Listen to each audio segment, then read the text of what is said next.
کیا حال ہے بھائی جان؟ اللہ کا شکر ہے. کہاں سے آئے ہیں؟ اچھا ماشاء اللہ. آپ کیا کرتے ہیں؟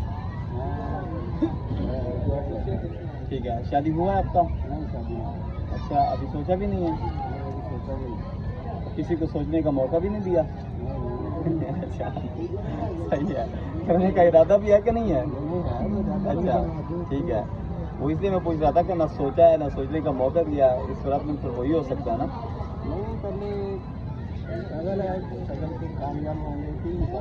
ٹھیک ہے. نہیں, آپ تو کامیاب تو ہوں گے, لیکن ویسے تو ہے نا کہ رزق عورت کے مقدر میں ہوتا ہے. ہو سکتا ہے آپ کو بیوی ایسی ملے کہ جو آپ کو امیر سے امیر کر دے. یہ تو ہے, اس میں آنا آپ نے نصیب دیکھا نہیں, لیکن آج کل کے دنیاوی حالات کے مطابق سننے کو محاورہ ملتا ہے کہ ایک کامیاب مرد کے پیچھے عورت کا ہاتھ ہوتا ہے. بالکل ٹوٹلی برعکس ہے.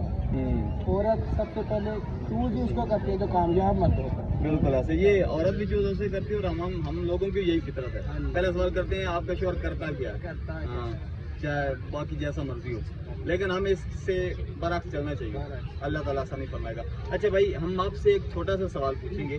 اگر آپ نے اس کا ہمیں صحیح جواب دیا, ہماری طرف سے آپ کو یہ بات کتنی ملے گی, ٹھیک ہے؟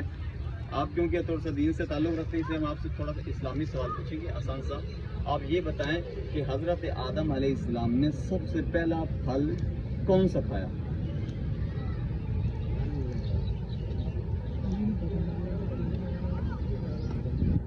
وہ پھل عام ہمارے پاس موجود ہے. اچھا سین میں نہیں آ رہا, تھوڑا سا جنرل نالج کا ہے نا, اس لیے نہیں بھی آ سکتا. کسی اور کو آتا ہو؟ گندم کا نہیں, گندم کا نہیں. گندم کی وجہ سے تو تھوڑا سا نکالا گیا تھا نا, مطلب کھایا اس سے کوئی مسئلہ نہیں بنا. سب سے پہلے وہ پھل کھایا. نہیں, ایک اور ہے, وہ ہمارے علاقوں میں بالکل عام پایا جاتا ہے.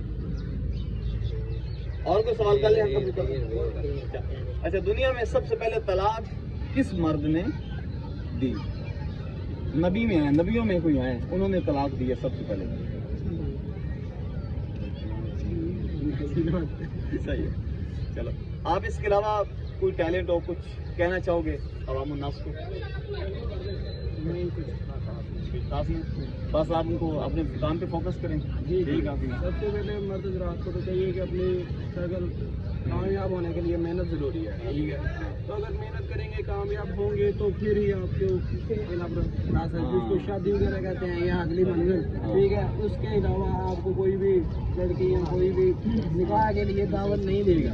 ٹھیک ہے, جتنی دیر تک آپ کامیاب نہیں ہوں گے. مطلب کہ آپ ایک ایسے گلاب کے پھول بنے کہ لوگ آپ کے پاس خود آئیں آپ کی خوشبو سونگنے کے لیے. ٹھیک ہے, آپ کامیاب ہو جائیں گے, لڑکیوں کے آپ کے ارد گرد جو ڈھیر لگ جائیں گے. اگر ناکام ہوں گے ساری زندگی لڑکوں کے پیچھے بھاگتے گزر جائے گی. چلو جی, اللہ تعالیٰ آسانی فرمائے. اللہ تعالیٰ آپ کی جو ہے وہ شادی کے بھی کوئی اسباب. السلام علیکم.